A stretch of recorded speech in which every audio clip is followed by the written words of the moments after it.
We're going to close here with a story. I'm going to, for the fifth time, I'm going to again ask for permission. We're okay to talk about this. I suppose, yeah. Okay. As long as I don't write We've it checked down. most of you out in the room and you didn't know it, to get some security clearance for this, to share the story that they've not really, or he's not really shared from a stage in a big room before. So this is pretty cool to get to talk about this. So can I set the stage, or you Absolutely. want to set the stage? Yeah. So Tom was a leader of a group, and he'll do it way more justice than I will. But he was the leader of the group that went on a 2.5-year mission to find Saddam Hussein. And if you remember that, Saddam Hussein, not Osama bin Laden, but Saddam Hussein, that's the one where they eventually found him in a cave, right? Everybody remember that? And so you led with that. I will now shut up and let you take over, and maybe start with you guys. If I remember correctly, we're at another gunfight, and you saw this gentleman maybe head that way. Yeah. And that's what started it. Yeah, my troop was stationed, our area was Baghdad, Fallujah, and Ramadi, you know, all the fun spots in Iraq. And we figured Saddam was somewhere around Tikrit, hiding out. We'd looked for him for a long time. And that Thanksgiving, George Bush had flown in, and I was in charge of the security detail that did protection for him when he did the surprise visit on Thanksgiving at BIOP at the Baghdad. And tell them what you told the boys. Well, I couldn't tell my guys. I had one Secret Service agent fly in from Texas and say, hey, talk to my boss who came and got me. Hey, President's coming in with the whole encore for Thanksgiving. Going to surprise everybody. You can't tell anybody, though. I mean, even the Secret Service in the States don't know. And I'm like, okay, well, I got to get ready. So I ended up telling them the Dallas Cowboy cheerleaders were coming. So they're motivated.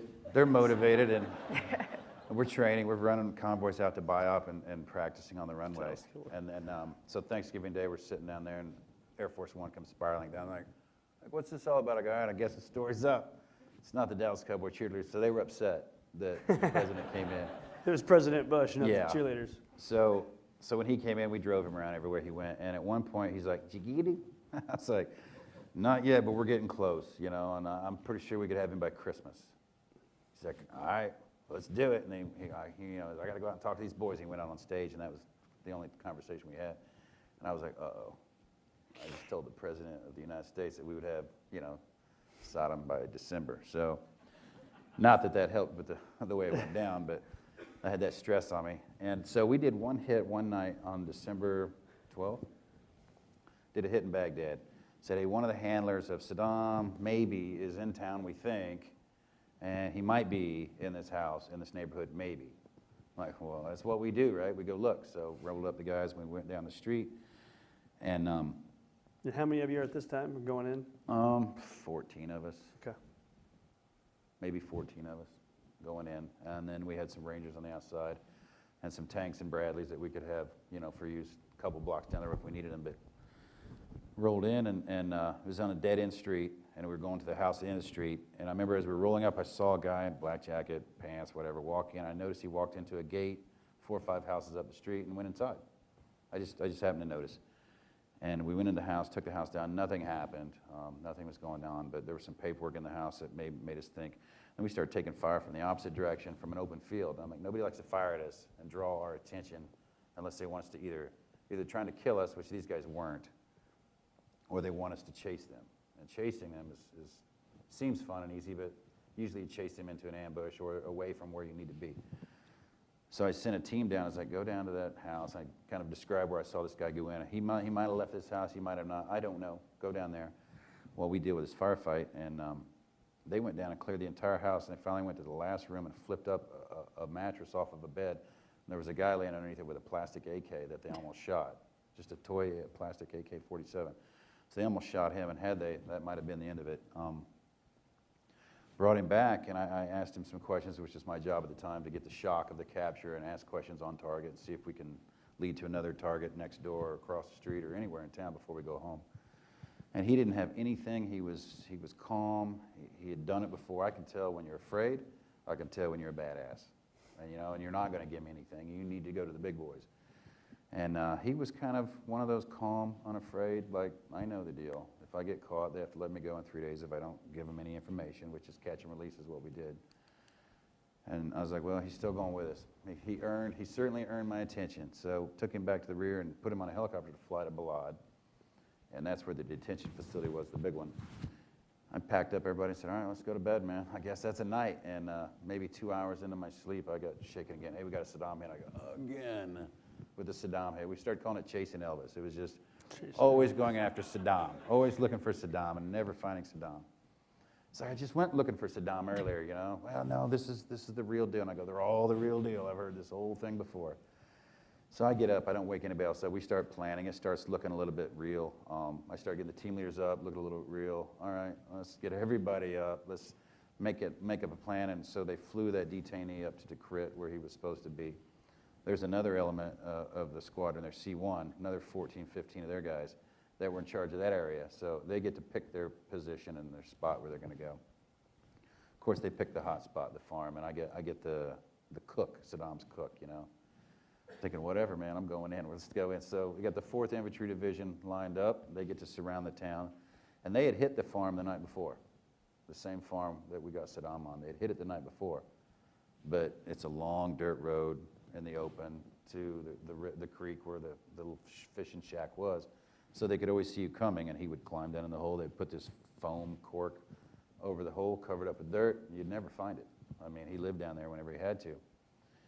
And so that group rolled into there. My group, I took my group in, and we had the cook and the wife and all the kids and everything, and the cook's having a heart attack. He's like 90. I'm like, keep him alive. I'll tape him to the front of the vehicle. He's going to point where Saddam is. 'Cause by the time we left, I knew he knew where Saddam was. I'm on the radio going, we know where Saddam's at. Saddam's here, we're going. And they're like, negative, return to base. I'm like, no, you don't get it. Negative, return to base. And I'm like, God, these guys just don't get anything, do they? My leaders are horrible.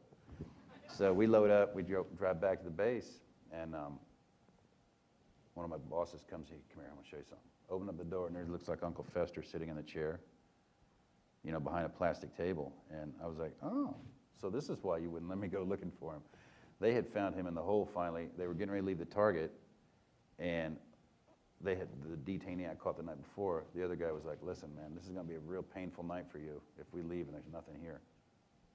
It's like, no, he's kicking around, Saddam, and up comes a string on the ground. And they pull up the cork, and there's some old man with his hands in golden AKs and like hundreds of Invincible cigars and like $8 million in cash. And U.S. cash. U.S. cash. And I'm sitting there looking across the table at this guy like, wow, 2.5 years ago, this is him? This is the leader of Iraq? He looks like Uncle Fester. So he must have known who Uncle Fester was. So maybe, or he just likes to spit. And he spit on me, and that's when I like look around the room. But anyway, that's when I just leaped across the table and gave him one of my best punches ever, which, by the way, with a beard this big, and you measure improperly, and your anger, and you're jumping across the table, I probably got about that much of his chin. And the rest was hair. It was all hair and then a little bit of, and he looked down, looked at me, I was like, oh, I go, that's cool, you'll be dead soon anyway. And that was my big moment. But he is dead now. He's dead now, that's right. And so when you guys found him, talk about, you know, I think it wasn't President Bush in your guys' ears or something like that? Yeah, you beat the Christmas deadline. Beat the Christmas deadline. Beat the Christmas deadline. We gave him his fully automatic, he had a Glock 19, it was fully hit fixed, it was fully automatic, with like a magazine that stuck this long down here, because the pistol doesn't go on automatic that long. And we gave that to George, the president, and they flew some guys up to talk to him after that, kind of like they did after bin Laden too, but. To talk to Saddam? Yeah. So they flew up a couple of our leaders up to talk and give him the gift. One of the guys that was actually in there with him got to show up and give it to him, a former Navy SEAL that crossed over and joined our ranks. What do you call your Navy SEAL friends? What do you call them, the Navy SEALs? Sea pigs, I don't know, it floats around. I thought it was your soft SEAL, the soft SEAL brothers or something. Yeah, they got great abs though. Last year we had Navy SEAL here, now we got this guy, right? But I also think too, talk about the guy that got to meet Saddam first out of the cave that was your Interpreter? Your interpreter. Mm-hmm. Oh, that guy. Yeah, his whole family, he got a couple punches in too. That's that famous picture before that anybody you knew see it. He's holding him him on the up. ground If you've seen the picture of him in the dirt and the guy holding him up and his lips are a little bloody, one of my buddies punched him, and I don't know, President Bush sends his regards or something after he said, I wish I to think negotiate. yeah, he said he comes up and says, I'm the president of Iraq, Yeah, I'm I here wish to to negotiate. negotiate. And there's so many stories. I mean, one story I heard, President Bush sends his regards, bitch, or something, but Oh, we can't say that. it was We're recording. President Bush sends his regards, and We'll bleep that if you Yeah. can. Yeah, beep. I didn't get the pre-brief, but Right.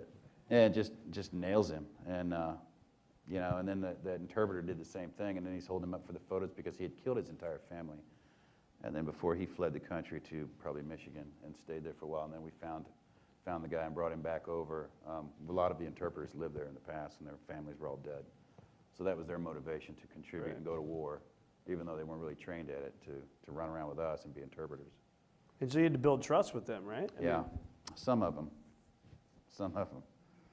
One guy showed me which gate to open by shooting a hole through it with his pistol he wasn't supposed to have right in the middle of a hit. We're sneaking up, and he marks it by shooting a hole through it with his pistol. I'm like, there goes that secret. So, yeah, so some of them.